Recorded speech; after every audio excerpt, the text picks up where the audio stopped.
Madame, monsieur, bonsoir, ravi de vous retrouver pour cette nouvelle édition. Et comme chaque semaine, c'est l'heure de la petite piqûre de rappel, pas pour le Covid, mais pour le référencement.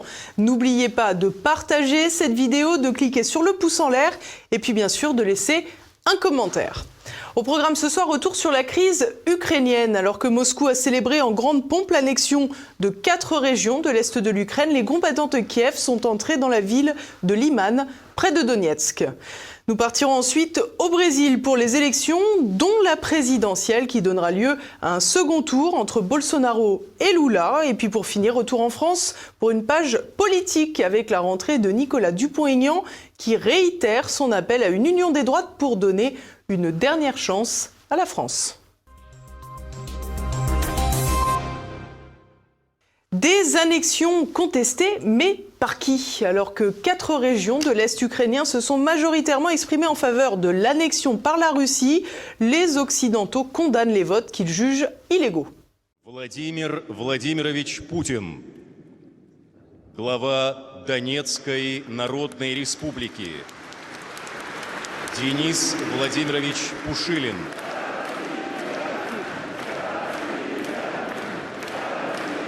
Люди, живущие в Луганске, Донецке, Херсоне и Запорожье, становятся нашими гражданами навсегда.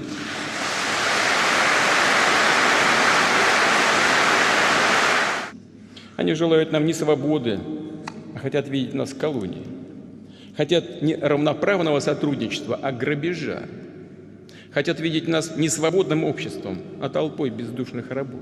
Une signature d'annexion des 4 régions de l'Est ukrainien et un discours particulièrement offensif sur l'Occident.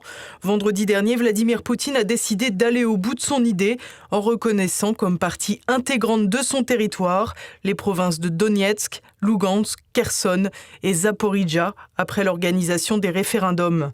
Pour l'Occident, les votes étaient irréguliers et illégaux et l'essentiel des pays européens, à l'instar des États-Unis, les rejettent. America and its allies are not going, let me emphasize, are not going to be intimidated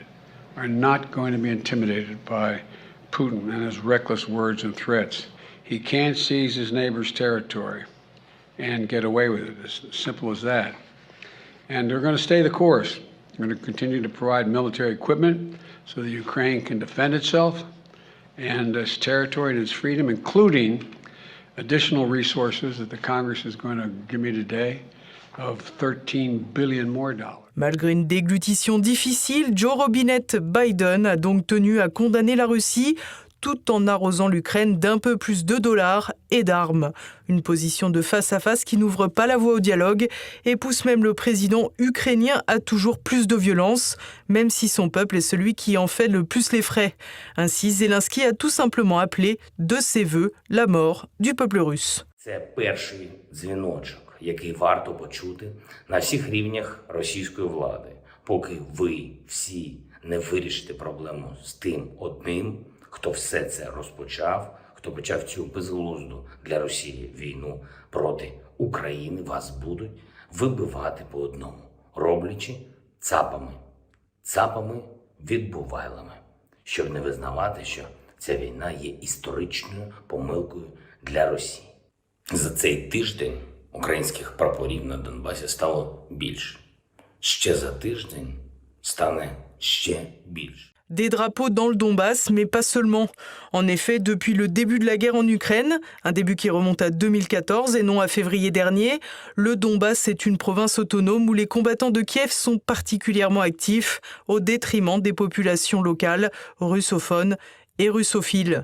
En outre, le début de la guerre, symbolisé par la révolte du Maïdan, n'a pas été agité par les Russes.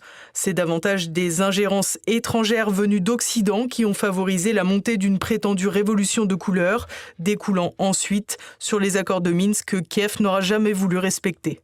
Des éléments que les médias passent sous silence, à l'instar de l'extension progressive des bases otaniennes de plus en plus près de la Russie. D'ailleurs, en réponse de l'annexion des 4 territoires, Volodymyr Zelensky s'est empressé de réclamer une adhésion accélérée de son pays à l'OTAN. Une demande qui ne sera pas honorée, preuve s'il en fallait une supplémentaire, que l'Ukraine est elle-même otage de ce conflit. Une autre évidence que les médias d'apparatchik ont à cœur de contourner, à l'image du soutien massif du peuple russe à l'égard de Vladimir Poutine. Dans ce cadre, les médias affirmant que la population russe ne comprend ni l'action en Ukraine, ni les annexions, semblent aller un peu vite en besogne. Исконно русские территории возвращаются в состав Российской Федерации. Разве это плохо?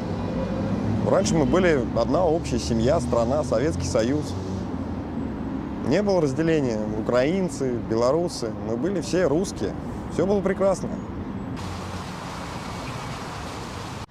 Я считаю, что никаких изменений в нашей жизни это не изменит. Если этот выбор действительно был сделан осознанно, то мы, конечно, я лично рада, если люди это приняли самостоятельно и хотят присоединиться. У них больше надежд, я думаю, у них. Главное, чтобы помогло это все. Это отлично, что их приняли в состав России. Вот, это давно надо было так сделать. Еще лет 8 назад на самом деле. Вот, учитывая настроение людей, которых там повидал, это давно надо было сделать. Ну, наконец-то сделали. Une bonne nouvelle donc pour les habitants de Moscou, pourtant réputés comme les Russes les moins attachés à leur président. Reste toutefois que si une partie de l'Ukraine est aujourd'hui en passe d'être rattachée à la Russie, ces territoires sont toujours des théâtres de guerre. La ville de Liman dans la région de Donetsk a notamment été reprise par les combattants ukrainiens samedi. Et même s'ils y sont habitués depuis 8 ans, les habitants de l'Est ukrainien vont devoir encore subir les combats qu'ils n'ont pas déclenchés. Bolsonaro s'offre un second tour. Le président sortant du Brésil est distancé par l'ancien président Lula, grand favori, mais il peut toujours espérer, alors que les électeurs du pays étaient aussi appelés aux urnes pour de multiples scrutins. Le point avec Olivier Frère-Jacques. Bolsonaro fait déjouer les pronos. Le président populiste sortant sera bien au second tour contre le candidat de la coalition de centre-gauche, Lula. Alors que la presse occidentale affirmait que le candidat du Parti des travailleurs devrait l'emporter dès le premier tour, il a finalement recueilli 48,4% des suffrages contre 43,2% pour Jair Bolsonaro. Largement en tête, Luiz Inácio Lula da Silva peut néanmoins être déçu. Sa stratégie de recentrage avait pour but de l'emporter dès le premier tour. C'est raté. Préférence alliée à Geraldo Alckmin et à des forces centristes ou même issues des sphères conservatrices mais déçues du bolsonarisme, il a perdu son pari. Le parti pris par Lula a en effet consisté à jouer la carte de la démocratie contre la menace autocratique et non la carte du socialisme contre le néolibéralisme. Alors qu'une alliance ancrée à gauche semblait dans les tuyaux début 2022, il a préféré jouer la carte de la prudence au risque d'être tenu par des éléments plus modérés et des milieux d'affaires en cas d'accession au pouvoir, une hypothèse qui prend tout son sens avec son incapacité à l'emporter au premier tour. Le second tour se déroulera le 30 octobre et les deux candidats ont un mois pour convaincre et Bolsonaro peut même se mettre à rêver d'une improbable remontée. Le climat délétère qui a entouré la campagne va donc se poursuivre un mois de plus dans le pays. L'élection présidentielle était la plus suivie depuis chez nous, mais dimanche, plus de 150 millions d'électeurs brésiliens étaient aussi appelés aux urnes pour renouveler les 513 sièges de la Chambre des députés, un tiers des 81 sièges du Sénat, mais aussi les chambres des États et les gouverneurs. Et si l'avenir présidentiel de Bolsonaro semble un peu compromis, les autres scrutins ont été très favorables au Parti libéral. Les projections des premiers résultats donnent ainsi la majorité au camp de Bolsonaro.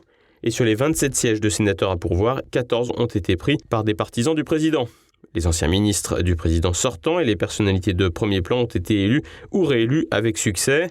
Côté gouverneur, le Parti libéral s'en sort également très bien, même si plusieurs scrutins seront l'objet d'un second tour. Le parti du président l'emporte dans l'état de Rio de Janeiro et crée même la surprise en s'offrant un second tour dans l'état de Sao Paulo, mégapole la plus riche et la plus peuplée du pays. Le scrutin donne donc lieu à une surprise d'envergure, avec le maintien de Bolsonaro au second tour. Les autres scrutins pour lesquels les électeurs étaient appelés aux urnes ont été favorables au président sortant. Dans une république fédérale présidentielle comme le Brésil, Lula, s'il est élu, disposera d'une marge de manœuvre très limitée. En matière de protection de l'environnement, l'arrivée de Lula ne devrait pas être une révolution, puisqu'il compte parmi ses alliés les plus puissants, des personnalités comme Geraldo Alckmin et des chefs d'entreprise pas vraiment amoureux de la nature. Côté relations internationales, Lula comme Bolsonaro sont prudents sur la guerre en Ukraine. Et en la matière, l'élection de Lula, moins marginalisée en Occident que Bolsonaro, serait probablement même plus profitable pour la Russie. Enfin, enseignement majeur du scrutin, le traitement médiatique en Occident a été déplorable. Les organes de presse ont donné Lula presque gagnant systématiquement avant même le premier tour et n'ont donné une importance que marginale aux autres scrutins, pourtant déterminants pour le Brésil. C'était également la rentrée politique pour Nicolas Dupont-Aignan. Samedi, le député de l'Essonne et président de Debout la France a dressé le sombre tableau de ce début de nouveau quinquennat. L'ancien candidat à l'élection présidentielle a lancé un appel à une coalition pour sauver la France. L'alliance de la dernière chance pour la France, c'est ce que Nicolas Dupont-Aignan propose pour sauver le pays et les Français. Samedi, hier en Essonne, le député a livré un discours volontariste lors de l'université de rentrée de son parti Debout la France. L'occasion pour l'homme politique de faire le point sur la situation politique en France et dans le monde. Revenant sur l'élection présidentielle où il n'a obtenu que 2,06% des suffrages, il évoque une élection manipulée de A à Z par les oligarques de la Macronie et raille l'échec de la majorité aux élections législatives. L'élection présidentielle de 2022 a été manipulée de A à Z par les oligarques de la Macronie. Elle n'a pas joué son rôle de respiration démocratique. Elle n'a pas permis le débat qui assoit naturellement la légitimité du vainqueur. Et la preuve, vous l'avez vu, c'est que le feu de paille a duré moins de 5 semaines et que les Français ont refusé au président de la République une majorité parlementaire pour mettre en place son funeste projet. Alors oui, le pouvoir d'Emmanuel Macron est légal, mais il n'est plus légitime. Le funeste projet décrit par Nicolas Dupont-Aignan serait déjà d'actualité selon le tableau qu'il nous offre de la situation des Français. Dette record, insécurité, réforme des retraites injuste, inflation, crise énergétique. Nicolas Dupont-Aignan évoque aussi la situation internationale avec la guerre en Ukraine. S'il continue d'affirmer que Vladimir Poutine est l'agresseur, il persiste à dire que les États-Unis et l'Ukraine ont leur part de responsabilité en ne respectant pas les accords de Minsk. Il en profite pour fustiger la double attitude consistant à sanctionner la Russie, à ne pas sanctionner des pays tels que l'Arabie Saoudite, le Qatar et l'Azerbaïdjan. Autre moment de l'actualité internationale commenté par Nicolas Dupont-Aignan, les élections en Italie, la victoire de la coalition menée par Giorgia Meloni, Matteo Salvini et Silvio Berlusconi fait espérer à Nicolas Dupont-Aignan une alliance similaire en France avec le RN, Reconquête et LR. Il se lance ainsi dans un appel vers ses potentiels alliés.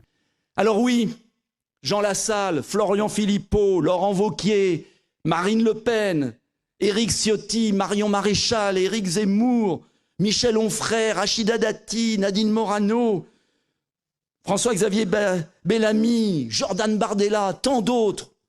Oui, je m'adresse à vous, vous qui avez la passion de la France.